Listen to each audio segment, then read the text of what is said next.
तो ये इंसान का सबसे बड़ा खतरनाक शत्रु है। परमात्मा को अहंकार पसंद नहीं और छोटी मोटी गलती को माफ कर सकता है। और छोटी मोटी गलती सतगुरु माफ कर सकता है, लेकिन अहंकार उन्हें पसंद नहीं है। अब विचार करो भाई और बहनों, आप और हमारे जैसे 2 कोड़ी के तुच्छ प्राणियों की भला क्या बिसात, क्या औकात है।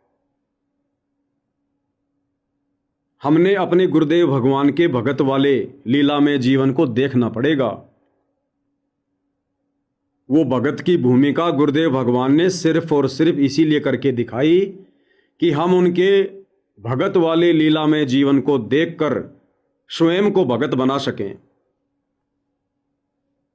बताओ, पूज्य गुरुदेव भगवान ने कभी किसी बात का इंकार किया? अरे ये तो सर्वशक्तिमान है, जाके आधे बाल पर शकल पसारा, ऐसा पूर्ण ब्रह्म हमारा।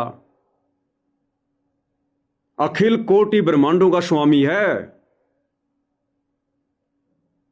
पूरी कायनात का मालिक है। और अहंकार लेश मात्र भी नहीं, लेश मात्र भी। कैसे आप और हमारे जैसे 2 कोड़ी के जीवों की गालियां खा खा कर, गांव गांव जाकर सत्संग करके, लोगों के डले खाकर, गालियां खाकर, कैसे परमेश्वर इस ज्ञान का प्रचार कर रहे हैं। किसी बात का अहंकार नहीं।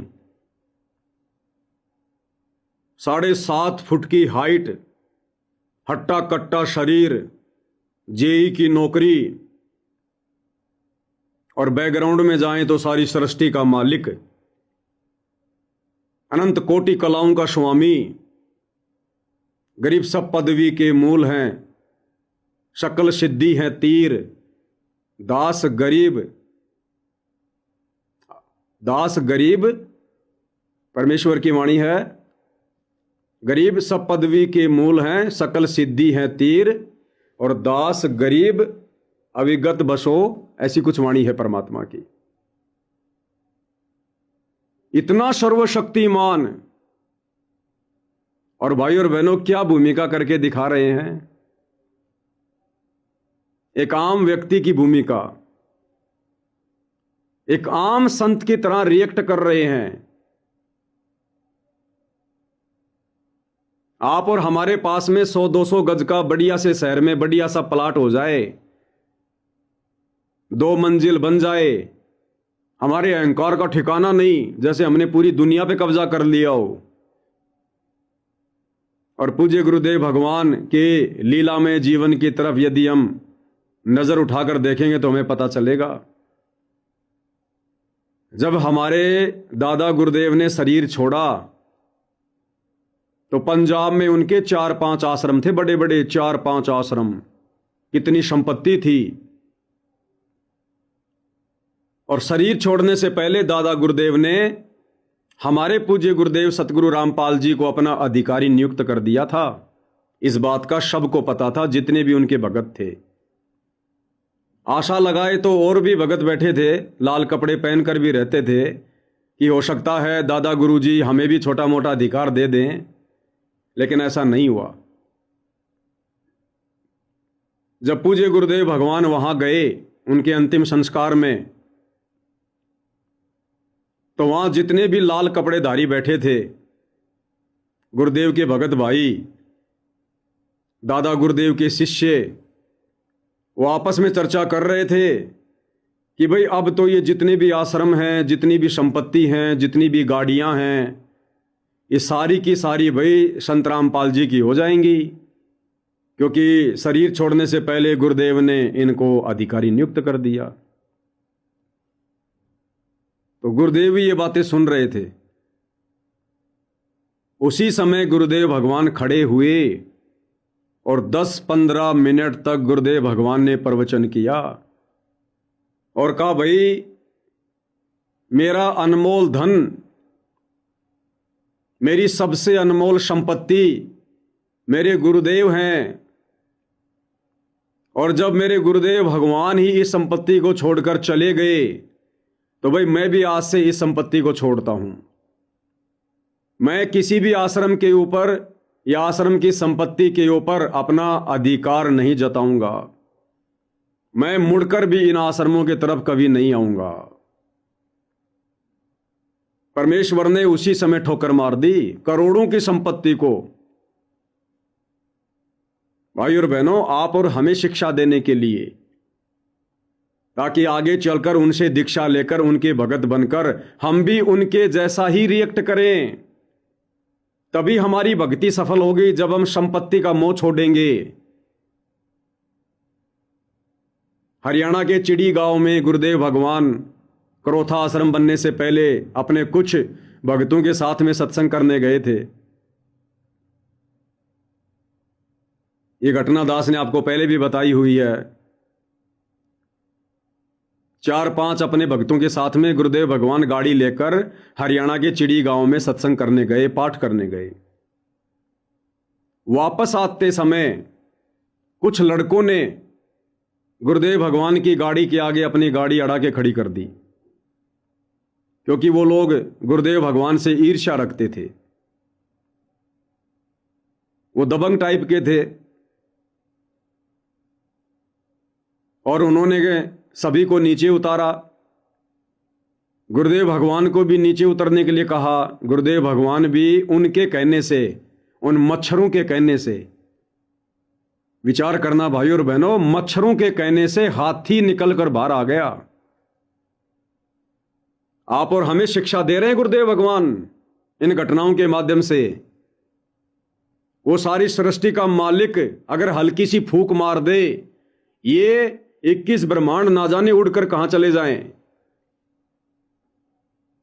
वो सर्वशक्तिमान परमात्मा जिन्होंने एक उदाहरण पेश किया कि मेरे अंदर अहंकार का लेश मात्र भी नहीं है, उन 2 कोटि के जीवों के कहने से सतगुरु रामपाल जी गाड़ी से नीचे उतरे।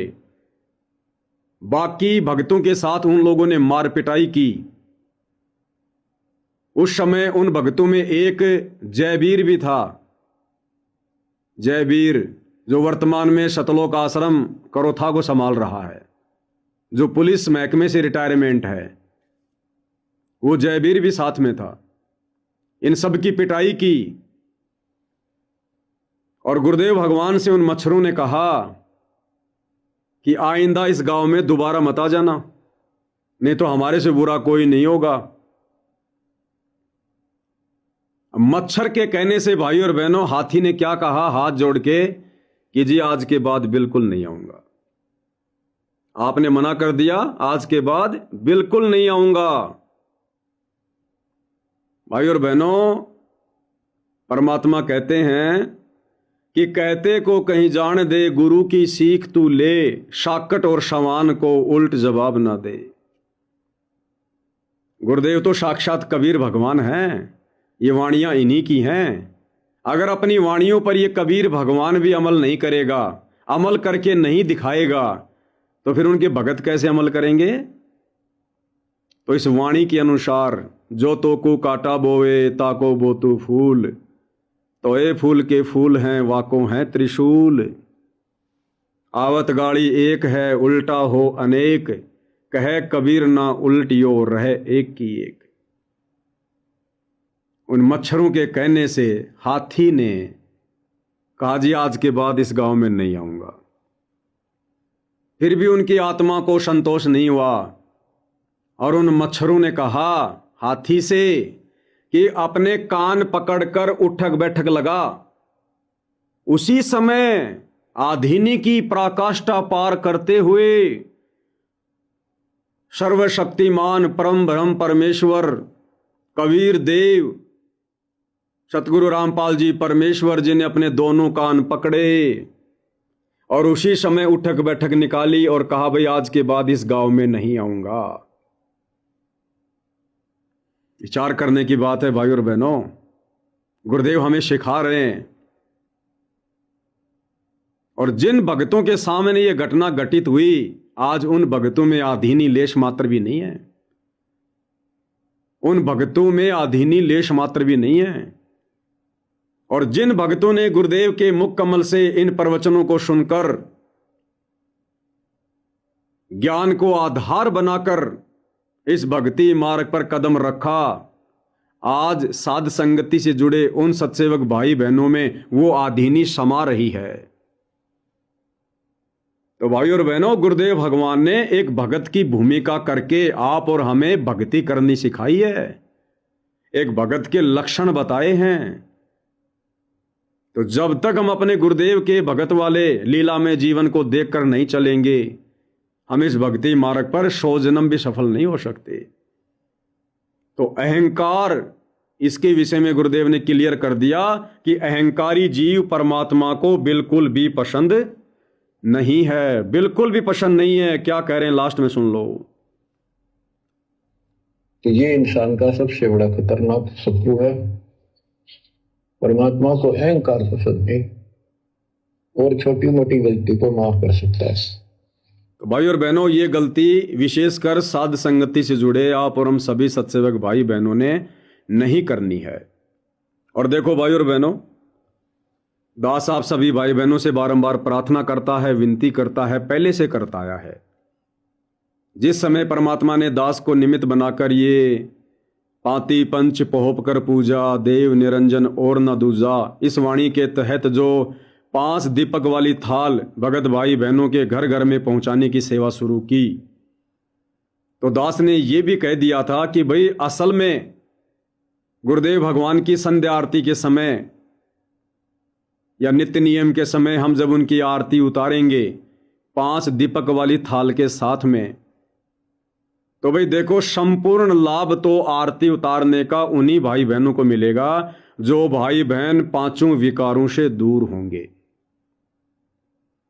अगर इन 5 विकारों में से एक भी विकार आपके अंदर शेष रहा तो आपको संध्या आरती के समय 5 दीपक वाली थाल के साथ गुरुदेव भगवान की आरती उतारने का संपूर्ण लाभ नहीं मिलेगा। लाभ तो मिलेगा, लेकिन जिस लाभ की हमें आवश्यकता है वो लाभ नहीं मिल पाएगा।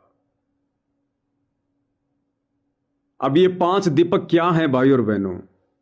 जिन आत्माओं ने अपने 5 विकारों को मार लिया, जला दिया, परमेश्वर की वाणी है, हम घर फूक्या आपना और लुक्का लेन्या हाथ, लुक्का यानी मशाल, उनका भी घर फूक देंगे जो चले हमारे साथ। हम घर फूक्या आपना, यहां कोई झोपड़ी फूकने की बात नहीं हो रही। हम घर फूक्या आपना, ये शरीर रूपी घर, इस शरीर रूपी घर के अंदर जो 5 विकार हैं, जो 5 शत्रु हैं, काम, क्रोध, लोभ, मोह, अहंकार।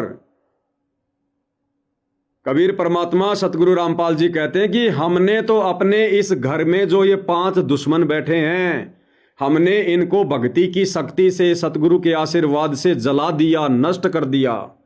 हम घर फूक्या आपना और लुक्का लेन्या साथ, और जलती हुई मशाल यानी तत्व ज्ञान रूपी मशाल भी हमने हाथ में ले ली, और उनका भी घर फूक देंगे, यानी उनके भी 5 विकारों को जला देंगे, नष्ट कर देंगे जो चले हमारे साथ।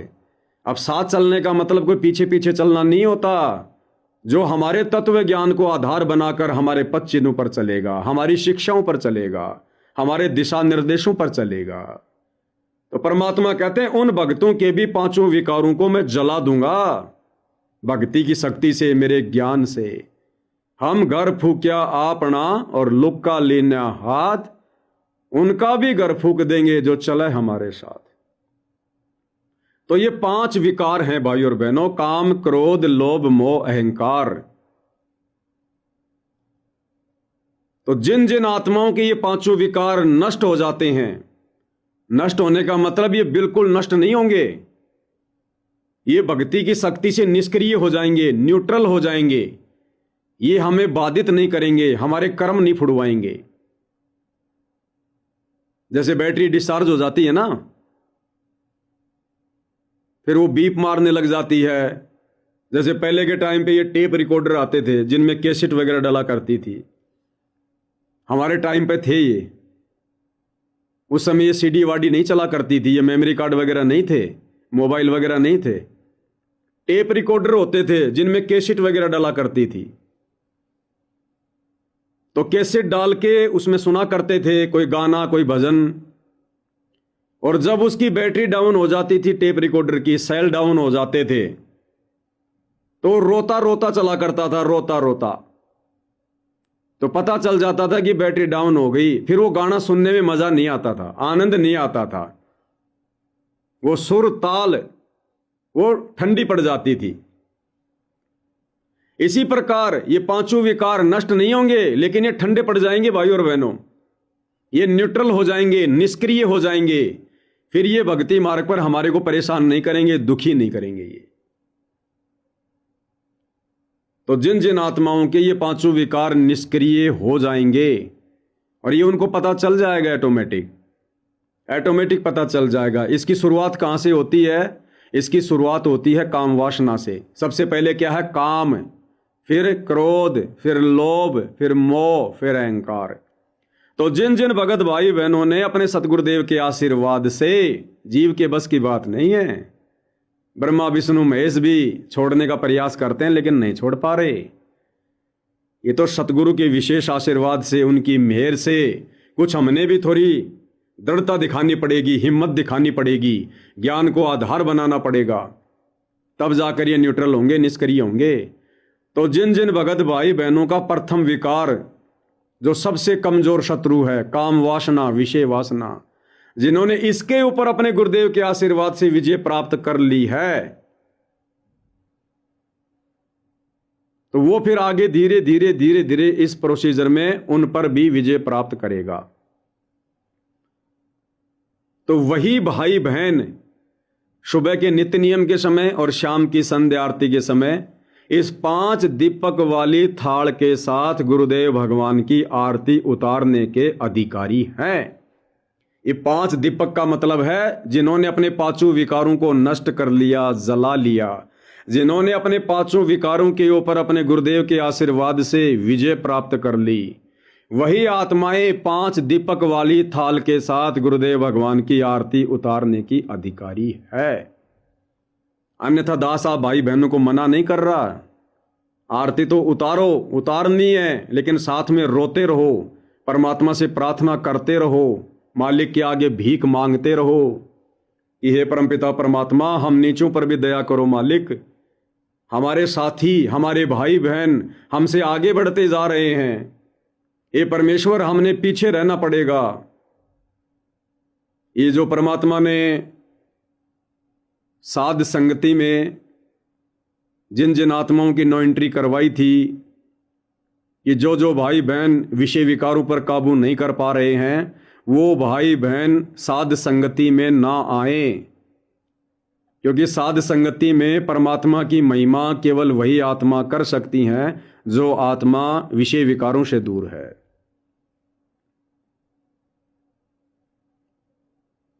तो भाई और बहनों, ये संदेशा जो परमात्मा जी ने डलवाया था, ये इसीलिए डलवाया था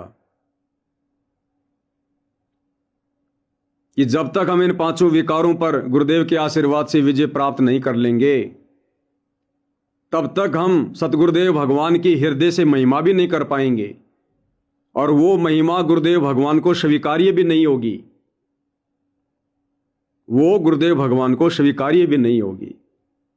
क्योंकि हमारे अंदर तो क्या चल रहा है और जुबान से हम क्या महिमा कर रहे हैं। शब्द आ गया परमात्मा का, उस शब्द में मालिक की चौपाई है, कनक कामनी जहर कर जाने, वो शहर अगमपुर जावे, जब कोई राम भगत गति पावे। अब शब्द तो हम क्या गा रहे हैं, और हम उस विषय विकार में उलझे हुए हैं, तो हम परमात्मा के दोषी हैं। हमारी करनी और कथनी में अंतर है, वो महिमा गुरुदेव भगवान को स्वीकार्य नहीं होगी। इसलिए परमात्मा ने संदेशा डलवाया था कि साध संगति में वो भाई बहन उस समय तक ना आए जब तक कि वो इन विषय विकारों पर गुरुदेव से प्रार्थना करके, थोड़ी हिम्मत करके विजय प्राप्त ना कर लें। और भाई और बहनों, ये मौका दिया था परमात्मा ने, ये मौका दिया परमात्मा ने, उन आत्माओं को एक झटका दिया, उन भाई बहनों को जो अभी विषय विकारों में पड़े हुए हैं,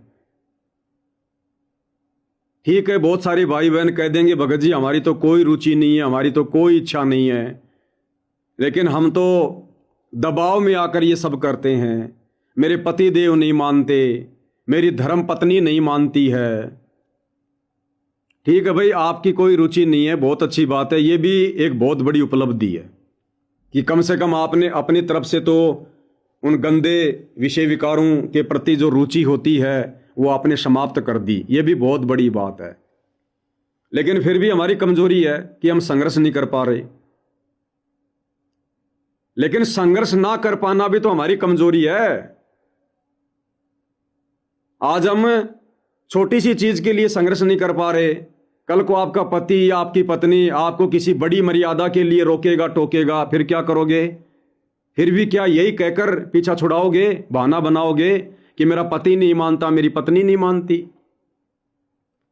कल को पूज्य गुरुदेव भगवान विमान लेकर आ जाएंगे कि चल बेटा चल बेटी, पीछे से आपका पति आपको डराएगा धमकाएगा, घर से निकाल दूंगा, ये कर दूंगा वो कर दूंगा, फिर आप डर जाओगे, फिर आप कैसे हिम्मत कर पाओगे?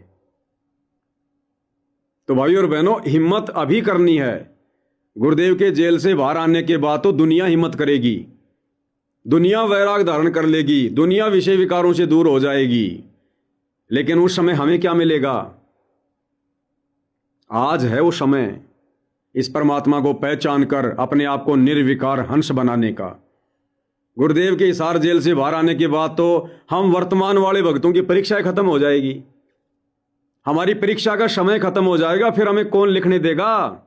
फिर आप चाहे कितनी कॉपियां भर दो, कितने विषय विकार त्याग दो, उनका कोई पॉइंट नहीं मिलता।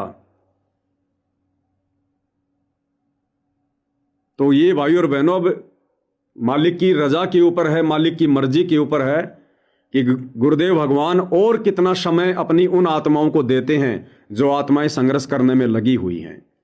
लेकिन भाई संघर्ष में देरी ना करो, ना जाने परमात्मा कब आ जाएं, उसी समय परीक्षा खत्म, फिर तुम तो रह जाओगे। कुछ एक भाई बहन कह रहे थे भाई सात संगति में आने में क्या दिक्कत है, वहां बैठने में क्या दिक्कत है? भाई परमात्मा जी की वाणी है, कबीर इष्ट मिले और मन मिले, मिले सकल सब रीत, कहे कबीर ता जाइए रह संतन की प्रीत। कबीर इष्ट मिले और मन मिले। अब आप और हमारा इष्ट तो मेल खा रहा है। हम सभी सत्सेवक भाई बहनों का इष्ट हमारा गुरु है, इष्ट हमारा एक है। इष्ट मिले और मन मिले, लेकिन आप और हमारे मन नहीं मिल रहे। अब इन विषय विकारों को लेकर आप और हमारे मन मेल नहीं खा रहे, आप और हमारे विचार मेल नहीं खा रहे। तो बताओ फिर एक जगह बैठकर कैसे महिमा हो सकती है? इस वाणी के अनुसार एक जगह बैठकर हम गुरु की महिमा कर ही नहीं सकते। इष्ट मिले और मन मिले, मिले सकल रसरीत, कहे कबीर ता जाइए रह संतन की प्रीत। अब भाई और बहनों, जो बच्चे 10वीं कक्षा को पास करके 11वीं कक्षा में बैठ जाते हैं और जो बच्चे 10वीं में फेल हो गए, अब बताओ उनको 11वीं वाले बच्चों के साथ में कौन बैठाएगा? तो ये हमारी परीक्षा थी। इतने दिनों से साथ संगति में यही बातें तो बताई जा रही थी, इन्हीं बातों को लेकर बड़े बड़े वीडियो बनाए गए थे, और अचानक से परमात्मा ने परीक्षा ले ली। दास के माध्यम से परमात्मा ने अचानक से परीक्षा ले ली। अचानक से परमात्मा ने दीपावली के समय 2025 में वो मैसेज डलवा दिया कि भाई आगे से साध संगति में वो भाई बहन बिल्कुल भी ना आए, उनकी नो एंट्री है जो अभी विषय वासनाओं में हैं। तो ऑटोमेटिक परमात्मा ने छटनी कर दी, ऑटोमेटिक। यानी हम तो नेक्स्ट लेवल पर चले गए। हम सभी भाई बहन जो 10वीं में बैठे थे, तो जिन भाई बहनों ने विषय विकारों से मुक्ति प्राप्त कर ली है अपने गुरुदेव के आशीर्वाद से, उनको तो परमात्मा ने 10वीं क्लास से 11वीं में बैठा दिया। और जिन भाई बहनों ने अभी तक विषय वासनाओं से मुक्ति प्राप्त नहीं की है, वो 10वीं में बैठे रहे। अब विचार करो भाई और बहनों, 10वीं क्लास के बच्चों को 11वीं क्लास के बच्चों के साथ में टीचर कभी नहीं बैठने देगा, वो शोभा भी नहीं देगा। तो आप भाई बहन अभी 10वीं कक्षा में हो, हमें गुरुदेव ने 11वीं में बैठा दिया और अभी परीक्षा जारी है। आप भी 11वीं कक्षा में बैठने के योग्य बन सकते हो, थोड़ा सा संघर्ष करके, गुरुदेव से प्रार्थना करके। अन्यथा भाई और बहनों वो वाणी चरितार्थ हो जाएगी। तेरे साथ किए कितनी जाली तू क्यों लारी वार, तेरे साथ किए कितनी जाली तू क्यों लारी वार। गुड़िया खेलत उम्र गवाई लाया ए नहीं विचार, मालिक घर जाना है तू तो होले सुहागण सुरता त्यार, मालिक घर जाना है। तो आपके साथी सत्सेवक भाई बहन देखो कैसे आगे की क्लास में चले गए, और आप भाई बहन अभी भी इस गुड्डा गुड्डी के खेल में, विषय वासनाओं के खेल में संघर्ष ना कर पाने के चलते आप भाई बहन अभी भी वहीं बैठे हैं। जिन भाई बहनों ने दृढ़ संकल्प कर लिया इन 5 विकारों को लेकर, देखो सबसे मेन तो ये विषय वासना वाला है। अगर आपने इस पर विजय प्राप्त कर ली तो चारों पर तो ऑटोमेटिक परमात्मा दया कर देंगे। लोभ लालच तो वैसे भी हम भाई बहनों के अंदर नहीं है, लेकिन ये जो बुराई है विषय वासना वाली, इसमें काल हमें ज्यादा फांसता है।